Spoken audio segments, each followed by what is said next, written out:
नमस्कार, ये आकाशवाणी पटना है। अब आप अभिषेक दास से प्रादेशिक समाचार सुनिए। बिहार विधानसभा में आज प्रश्नोत्तर काल की कार्यवाही सुचारू रूप से चली। सदन के अंदर महिला कर्मियों को 730 दिनों के शिशु देखभाल अवकाश देने का मामला उठा। भाकपा माले के संजय कुमार सिंह ने कहा कि राज्यपाल सचिवालय की अनुशंसा के बावजूद शिक्षा विभाग ने इस मुद्दे पर कोई फैसला नहीं किया है। इस पर शिक्षा मंत्री सुनील कुमार ने कहा कि 15 दिनों में इस विषय पर फैसला हो जाएगा। राजद की कुमारी अनीता ने सिंचाई के लिए बिजली का मुद्दा उठाया।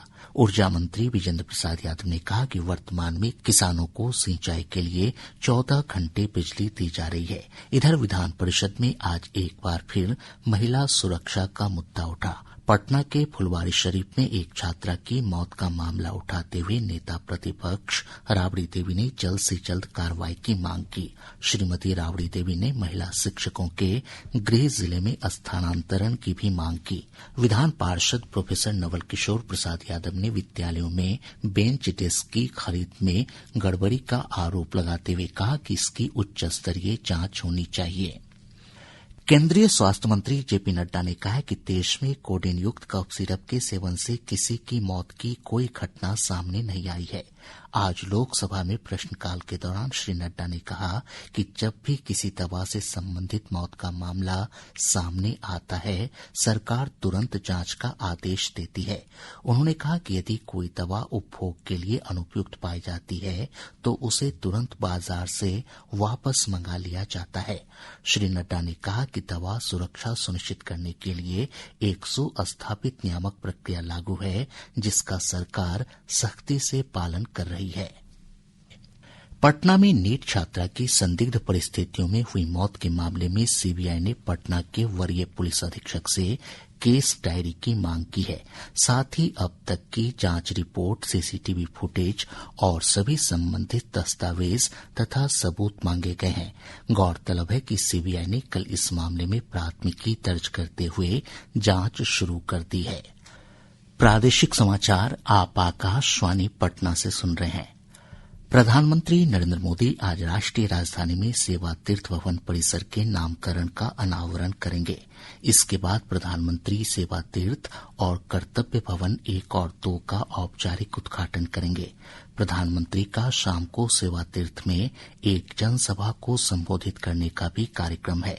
यह उद्घाटन देश की प्रशासनिक व्यवस्था में एक महत्वपूर्ण बदलाव का प्रतीक है।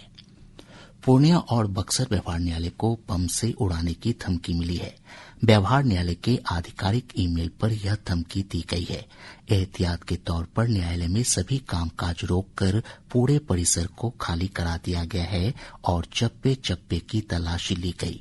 कहीं से किसी प्रकार का कोई विस्फोटक नहीं मिला है। गौरतलब है कि पिछले कुछ दिनों से राज्य के विभिन्न न्यायालयों को बम से उड़ाने की धमकी दी जा रही है। आज विश्व रेडियो दिवस है। इस वर्ष का विषय है रेडियो और कृत्रिम बुद्धिमत्ता। एआई एक उपकरण है, आवाज नहीं। इस अवसर पर प्रधानमंत्री नरेंद्र मोदी ने देशवासियों को शुभकामनाएं दी हैं। सोशल मीडिया पोस्ट में उन्होंने कहा कि रेडियो एक ऐसा माध्यम है जो दूर दराज के गांवों से लेकर व्यस्त शहरों तक लोगों को एक विश्वसनीय आवाज के रूप में सेवाएं देता है। अपने कार्यक्रम मन की बात का उल्लेख करते हुए श्री मोदी ने कहा कि इस कार्यक्रम के माध्यम से उन्होंने समाज की शक्ति को उजागर करने में रेडियो की क्षमता का अनुभव किया है। सूचना और प्रसारण मंत्री अश्विनी वैष्णव और मंत्रालय में राज्य मंत्री डॉक्टर एल मुरुगन ने इस अवसर पर लोगों को बधाई दी है। उप मुख्यमंत्री विजय कुमार सिन्हा और जल संसाधन मंत्री विजय कुमार चौधरी ने भी विश्व रेडियो दिवस पर शुभकामनाएं दी हैं। इसके साथ ही आकाशवाणी पटना से प्रसारित प्रादेशिक समाचार का ये अंक समाप्त हुआ।